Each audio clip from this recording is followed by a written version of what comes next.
Have you ever found yourself at a point in life where conventional medicine couldn't provide an answer? When faced with an inexplicable illness or injury, have you ever sought help from unconventional sources?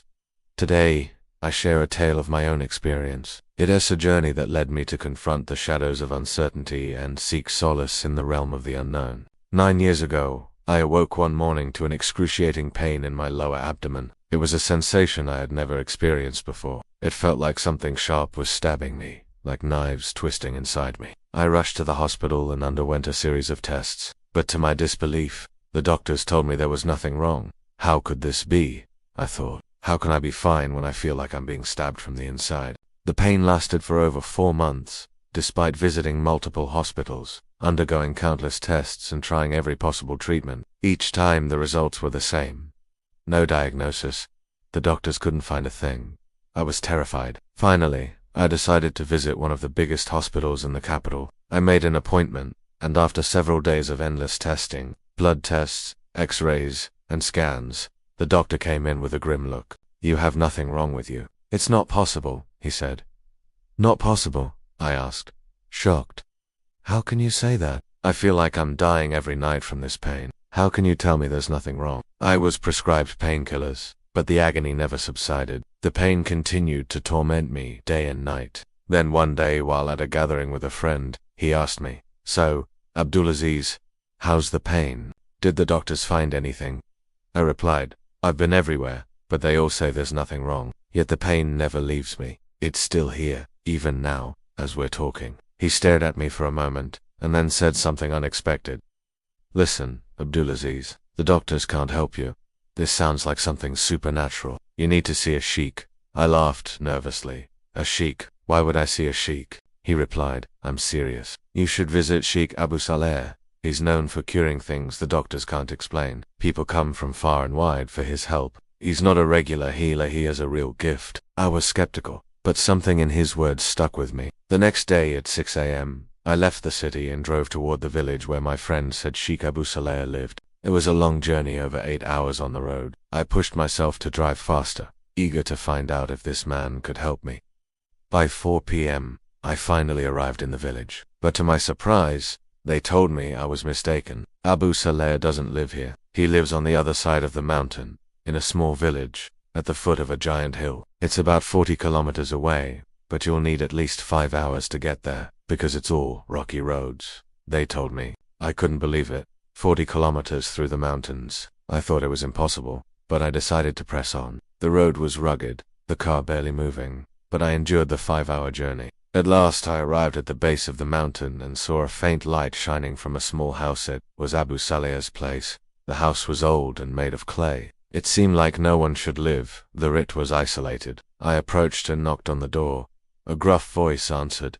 "Who's there?" "I'm a guest," I said. "I'm looking for the healer, Sheikh Abu."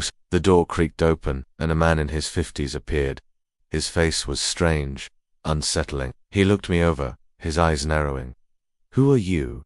What brings you here?" "I need your help," I explained. "I've been to countless hospitals, but they say nothing's wrong with me, but I'm in unbearable pain." He studied me for a moment, then smiled. "I'm Abu Saleh. Come in." I had brought some fruits and small gifts as a token of gratitude, hoping to win his favor. As I handed them to him, he asked, "What's this?" "Gifts," I explained. I figured, since there's no store around here, I'd bring something with me. He smiled. "Put it down here.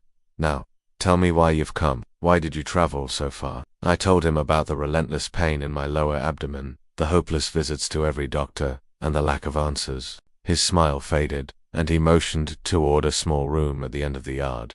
"Do you see that room over there?" he asked. I nodded. That's where the examination happened. I followed him inside, and what I saw made my heart race. The room was dimly lit, with nothing but a strange wooden board in the center of the floor. The walls were bare. "Lie on that board," he instructed. I lay down, and as I gazed up, something terrifying made my blood run cold. The ceiling was covered in bones. Some of them looked animal-like, others like human skulls, 2 skulls in particular, which appeared to belong to a small child or a strange creature. "Look at the skull above you," he said. "Whatever happens, don't blink. I'll be back in 5 minutes." I tried to steady my breath. The darkness surrounding me seemed to close in as I stared at the skull. But soon, something even more horrifying began to happen.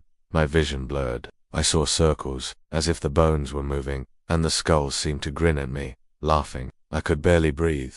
Then the door opened, and Abu Saleh returned. "Get up, Abdulaziz. Follow me." Shaking with fear, I stood and followed him to a second room. "There," he explained, "you've been examined. The pain you've been feeling, it's not from a medical condition.